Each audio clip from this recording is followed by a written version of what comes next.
নমস্কার, আমি Krishnendu Saha. Autism with Kairav চ্যানেলে আবারও হাজির আমি আরেকটা নতুন ভিডিও নিয়ে। তো আজকের টপিক, কিভাবে আমরা অটিজম যখন আমাদের ছেলের ডায়াগনোসিস হয়েছিল তখন আমরা কিভাবে এটার সাথে কোপ আপ করেছি, কোন 5টা পয়েন্ট আমরা উপলব্ধি করেছিলাম, কোন 5টা বিষয় যেটা আমরা মাথায় রেখে এগিয়েছিলাম। এই জার্নিটা, এটা একটা জার্নি যেটা আমরা আজও সেই জার্নির মধ্যে চলছি। তো সেটাই আপনাদের মধ্যে আমি শেয়ার করতে চাই আজকে আমার এই ভিডিওর মাধ্যমে, যে কোন কোন 5টা পয়েন্ট আমি মাথায় রেখে বা আমরা উপলব্ধি করে আমরা এগিয়েছি এই জার্নিটাতে। চলুন আস্তে আস্তে শুরু করা যাক। তো প্রথম হলো অ্যাকসেপ্টেন্স। অ্যাকসেপ্টেন্স মানে আমরা জিনিসটাকে কীভাবে মেনে নিচ্ছি। অ্যাজ এ প্যারেন্ট, বাবা মা হয়ে আমার ছেলে যে অটিজম হয়েছে, এটা ডায়াগনোসিস হওয়ার পর এই যে অটিস্টিক জিনিসটা বা অটিজম জিনিসটাকে মেনে নেওয়া, এটাই হলো সবথেকে বড় ব্যাপার। যেটা আমরা প্রথমেই ওটাকে হয়তো গোটা 15 দিন সময় লেগেছিল মানে বুঝতে, জিনিসটা জানতে, কিন্তু এটাকে মেনে নিয়েছিলাম আমরা যে এটা আমাদের কাছে এটা একটা নতুন জিনিস। তো এটা একটা নতুন জার্নি যেটা আমাদের চলতে হবে। আমাদের ছেলেকে নিয়ে প্রবলেমটা এসছে, সেটাকে অ্যাকসেপ্ট করে আমরা এগিয়ে গেছি। তো এই অ্যাকসেপ্টেন্সটা খুব ইম্পর্টেন্ট, যেটা ম্যাক্সিমাম বাবা মায়ের ক্ষেত্রে দেখা যায় যে এই অ্যাকসেপ্টেন্স লেভেলটা আস্তে আস্তে প্রায় 2 বছর হয়ে যায় কি 3 বছর হয়ে যায়। তো সেখানে আপনি যত তাড়াতাড়ি এই অটিজমকে অ্যাকসেপ্ট করে নেবেন, নিয়ে আপনি এগিয়ে চলবেন আপনার ছেলে বা মেয়েকে নিয়ে, ততটাই কিন্তু সুবিধা হবে আপনার ছেলে বা মেয়েকে এই স্পেকট্রাম থেকে বের করে আন। দ্বিতীয়ত হলো unwanted contacts. Unwanted contacts in sense যেটা হলো, সেগুলো হলো যে আমরা বাঙালি, তো আমাদের যে রিলেটিভস, আমাদের যে আত্মীয় স্বজন থাকে, আমরা জানার পর আমার ছেলের যে অটিজম আছে এটা আমার জানার পর আমি কি করেছিলাম, আমরা এটা সবাইকে জানাইনি। আজও আমার রিলেটিভসদের মধ্যে অনেক 90% কেউ জানে না।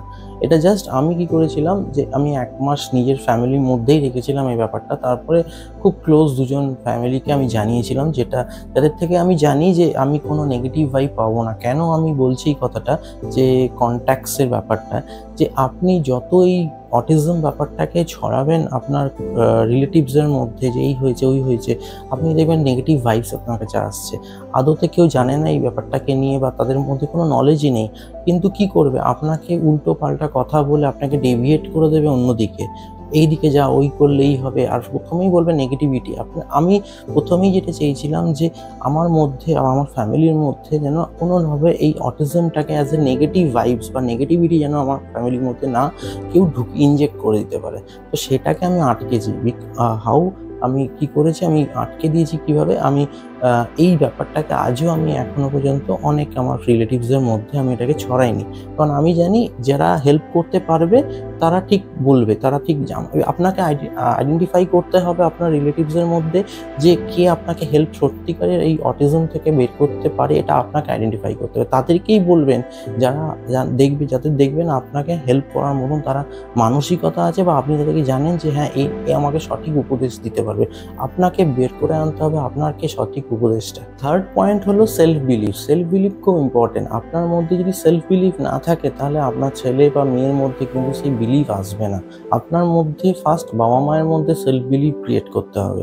সেই সেলফ বিলিফ কিন্তু আমি বা আমার ওয়াইফের মধ্যে সবসময় প্রথম থেকে আমি বিল্ড আপ করার চেষ্টা করেছি। আমার ফ্যামিলির মধ্যে, আমার মার মধ্যে, আমার ওয়াইফের মধ্যে এই সেলফ বিলিফটা কিন্তু খুব মোটিভেট করে। আপনাকে আগে বুঝতে হবে যে আমি পারবো, আমার ছেলেকে আমি এই অটিজম স্পেকট্রাম থেকে বের করে আনতে পারবো। এইটাই সবথেকে বড় ইম্পর্টেন্ট। বাদবাকি সব আমি কি করেছিলাম, যখন আমি জানতে পেরেছিলাম তখন আমি আমার বাদবাকি সব কিছুকে আমি ব্যাকস্টেজ করে দিয়েছিলাম। ব্যাকস্টেজ মানে ওটা আমার কাছে সেকেন্ডারি হয়ে গেছিলো। রিলেটিভস, কোনো অকেশন, কোনো ফাংশন, সিনেমা, থিয়েটার, এন্টারটেনমেন্ট সব কিছু আমি ত্যাগ করেছি এই লাস্ট 1.5-2 বছরে। তো আমার কাছে ফার্স্ট অ্যান্ড ফরমোস্ট থিং হলো কৈরব, আর আমার কৈরবকে চাই। কৈরবকে ছাড়া আমি কিছু ভাবিনি এই লাস্ট 2 বছরে, আর ভাবতে চাইও নি। তো এই জন্যেই এটা একটা মোটিভেশন পয়েন্ট যে আমি সেলফ বিলিভ আমি জানি যে আমার ছেলেকে আমি এই স্পেকট্রাম থেকে বের করে আনতে পারবো।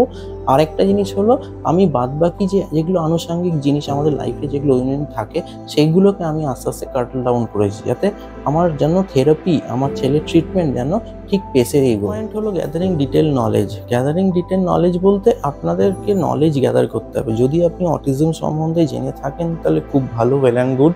যদি না জেনে থাকেন, মানে আমি যেরকম ফার্স্ট ডক্টরের চেম্বারে গিয়ে জানতে পেরেছিলাম আমার ছেলে যখন অটিজম আছে, অটিজম ওয়ার্ডটার সাথে আমি ফার্স্ট টাইম আমি ফ্যামিলিয়ার হই।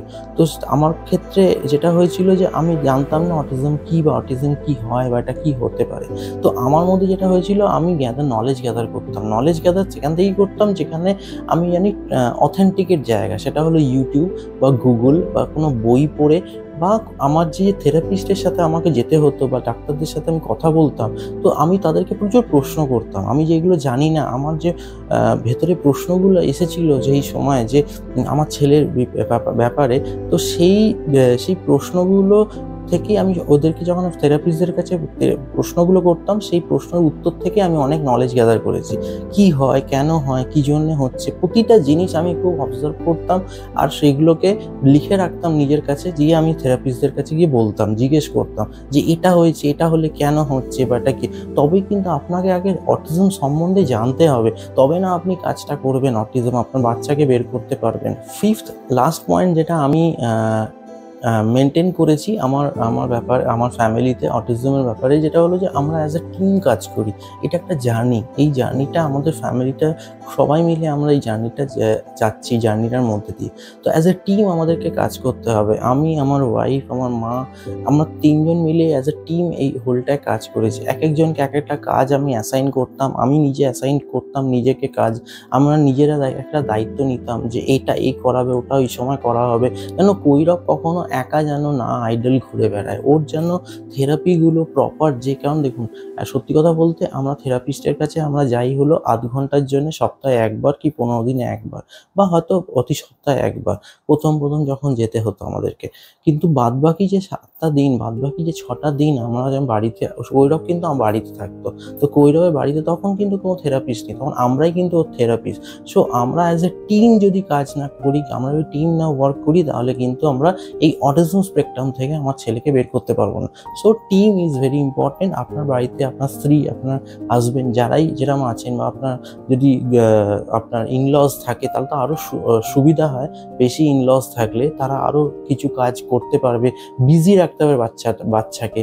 যে থেরাপিগুলো, অকুপেশনাল থেরাপি, এই খেলার মাধ্যমে যে থেরাপিগুলো হয় সেইগুলো বড়রা করিয়ে দিতে পারে। তো আমি অকুপেশনাল থেরাপিটা আমি দেখি আমি কৈরবের।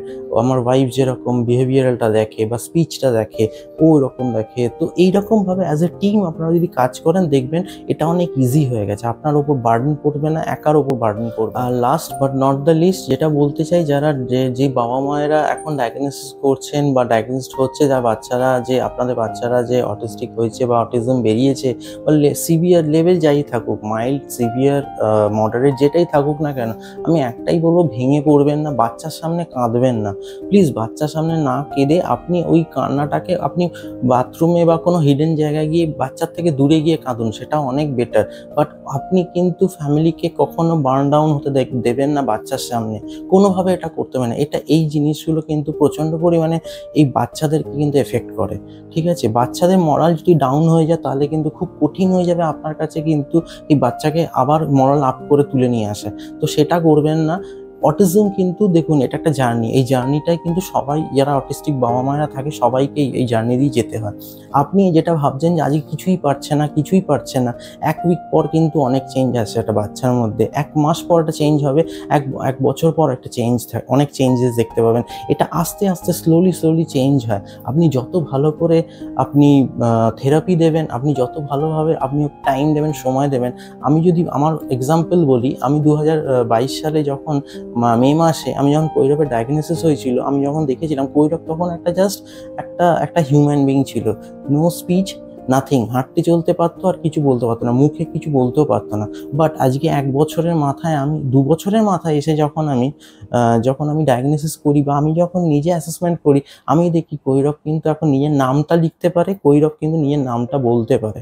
ও কিন্তু অনেক আইডেন্টিফিকেশান ওর এসে গেছে, অনেক অবজেক্ট জানে, অনেক ফুল জানে, অনেক বার্ডস জানে, অনেক এলিমেন্টস জানে, যেগুলো আমাদের দৈনন্দিন জীবনে ইউজ হয়, ইনস্ট্রাকশন ফলো করে, এটা কিন্তু একদিনে আসেনি। আপনারা ভাববেন না এটা রকেট সায়েন্স একটা একদিনে হয়ে গেছে। এটা কিন্তু 2 বছর আমার সময় লেগেছে। আমরা কিন্তু রোজ খেটেছি। থেরাপি মিস করবেন না প্লিজ, আমি বারবার বলছি, থেরাপি মিস করবেন না। বাড়িতে থেরাপি দেবেন, প্রপার ওয়েতে থেরাপি দেবেন, প্রপার ওয়েতে খাটবেন, দেখবেন আপনার বাচ্চা অটিজম স্পেকট্রাম থেকে বেরোতে বাধ্য, কেউ আটকাতে পারবেন না। আর ভেঙে পড়বেন না, সব কিছুর ওয়ে আউটস আছে। যদি আপনি মনে করেন যে আপনার বাচ্চাকে আপনি বের করবেন, ঠিক আপনি বের করতে পারবেন। আপনারা খাটুন, দেখবেন আপনার বাচ্চা আপনার সাথে সাথ দেবে। হয়তো প্রথমে কিছু হচ্ছে না, কোনো রেজাল্ট পাচ্ছেন না, আমরাও পেতাম না, আমরাও মনে হতো যে কি হচ্ছে কি হবে, কিন্তু কখনো ভেঙে পড়িনি, পড়ে যেতাম। আমরা জানি ঠিক একদিন হবেই হবে। এই সময়টা নেয় কোনো বাচ্চার অ্যাবজর্ব করার ক্ষমতা, হয়তো যেটা 5 মিনিটে, কোনো অ্যাবজর্ব করার ক্ষমতা সেটা 10 মিনিট বা 1 ঘন্টা। এবার সেটা আপনার বাচ্চার উপর ডিপেন্ড করবে কতটা এফোর্ট দিতে হবে আপনাকে। ঠিক আছে, তো আর আমি ভিডিওটা লম্বা করব না আজকের ভিডিওটাকে। নমস্কার, ভালো থাকবেন সবাই, সুস্থ থাকবেন। আর চ্যানেলটাকে লাইক সাবস্ক্রাইব করবেন আর শেয়ার করবেন যাদের নিডস আছে, যে বাবা মায়েরা এই সাফার করছে অটিজম নিয়ে বা অটিস্টিক বাবা মায়েদের মধ্যে শেয়ার করবেন তাদেরকে। আর লাইক করবেন চ্যানেলটাকে। থ্যাংক ইউ ভেরি মাচ, ভালো থাকবেন।